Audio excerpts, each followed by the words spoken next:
actually where your body potentially is attacking its own brain.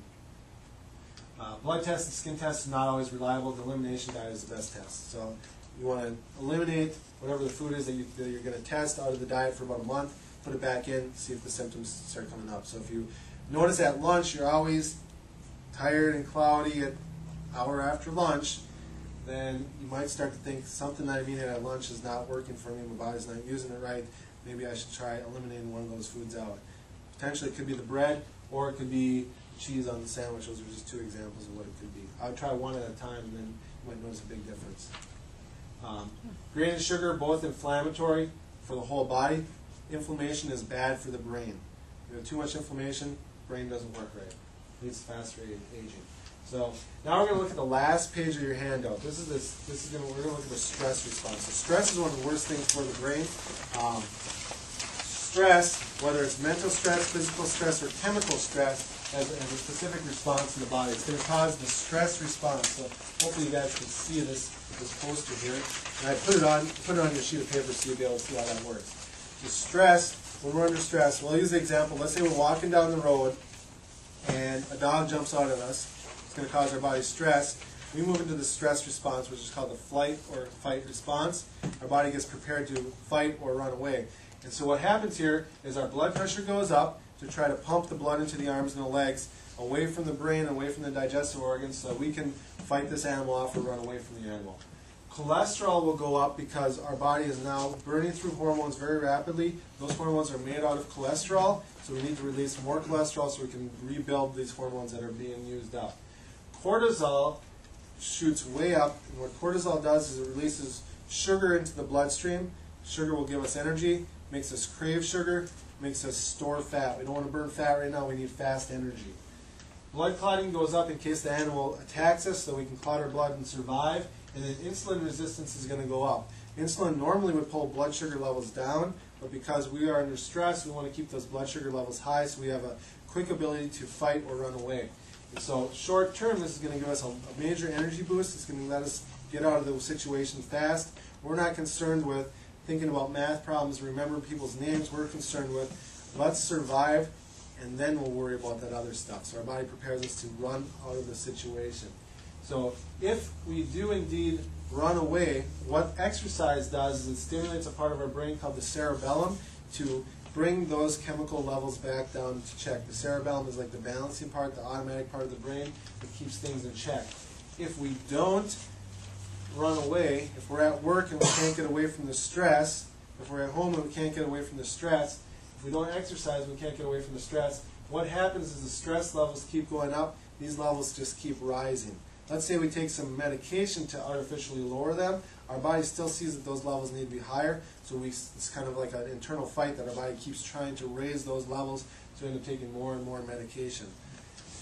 What happens to us long term is because of this increased energy expenditure for these things, we don't have energy left over for we're sacrificing our memory, we're sacrificing our brain function, our sleep quality goes down, we're not using energy to make strong muscles or bones, and so these things start to go down, including our brain function. So when we're under stress, our brains don't work the same way.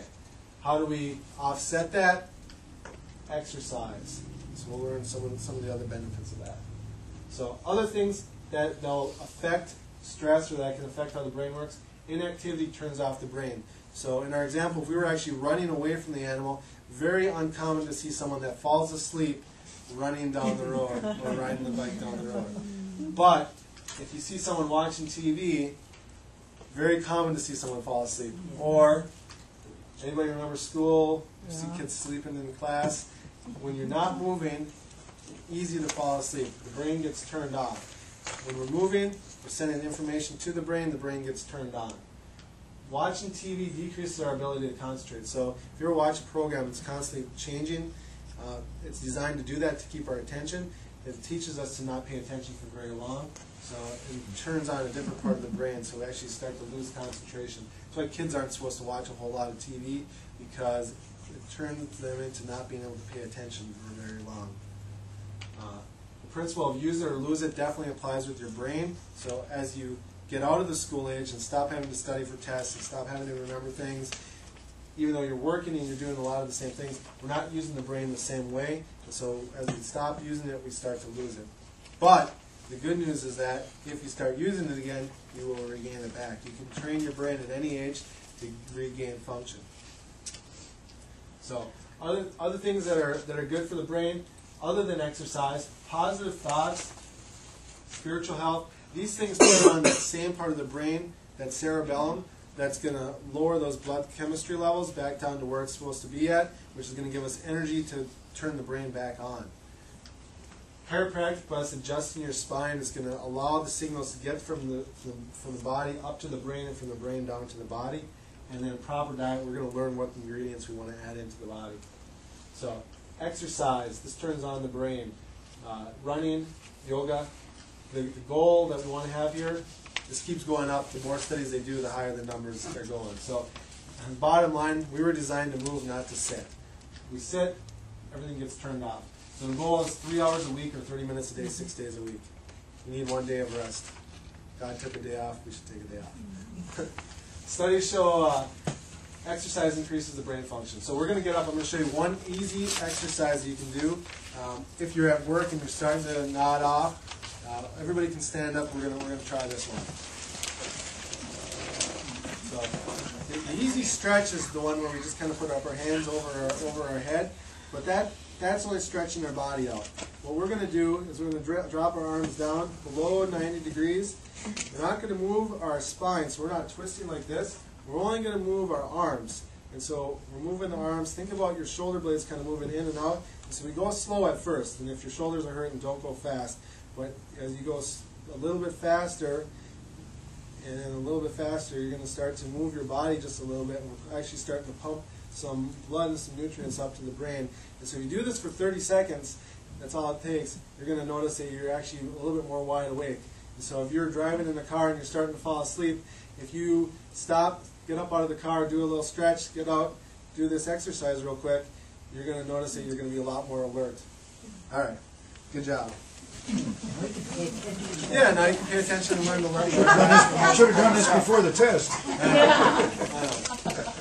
Like I said, if we retake the test, I guarantee you'll do better. All right, social interaction. This is important. Lots of studies have been done that when people have social interaction, when they have friends, when they have a purpose, they're going to have a lot better brain function. A lot of different things are going to work better, but definitely better brain functions. That's why guys that are married tend to live longer. Lots of reasons for that. This is wonderful. Peace management, prayer stimulates that part of the brain. Lots of benefits of this. Exercise, yoga. These things are good to help de-stress our body. Brings those stress levels back down. Sleep is also important for the body. So a lot of younger people sometimes skimp on the sleep, cram for the test, try to pound all that information in there. When they sacrifice sleep, the brain doesn't work the same way. So sometimes you'd be better off skipping the cramming and just getting a good night's sleep. Especially like if you're going to do something like a test, like one of those high school performance tests. ACT? ACT, right. SAT, ACTs. So goal is 8 hours per day. Everybody needs a little different level of sleep. Average is 8. Some people need 9 or 10. Some people need 6 or 7. Right. So training the brain. So you can go on to Mercola.com. It's a website, and they'll give you a list of 100 different brain activities that you can look at.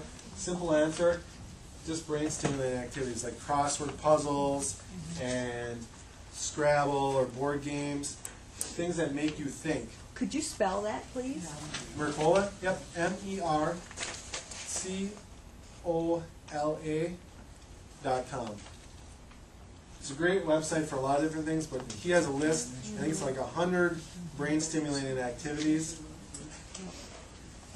Now, video games, technically these will kind of not let your brain work real good, but they come out with a new one called the Wii, where you actually are interactive and you're actually moving. It's the moving part that's good for us.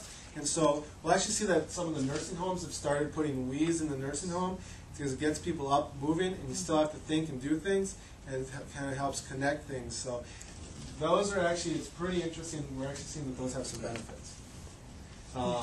Puzzles and crossword puzzles would make us think, ask us questions, make us remember. Those are real good things. One idea that was to learn a new language. So it's going to train a little different part of your brain. It's going to make you remember some different things. Play an instrument. Lots of studies show that music helps our brain work different and better. So if you haven't learned to play an instrument, this might be an opportunity to learn something new. Also, is going to make your brain work better. Go back to school, and then here's the bottom one: read. So most of us like to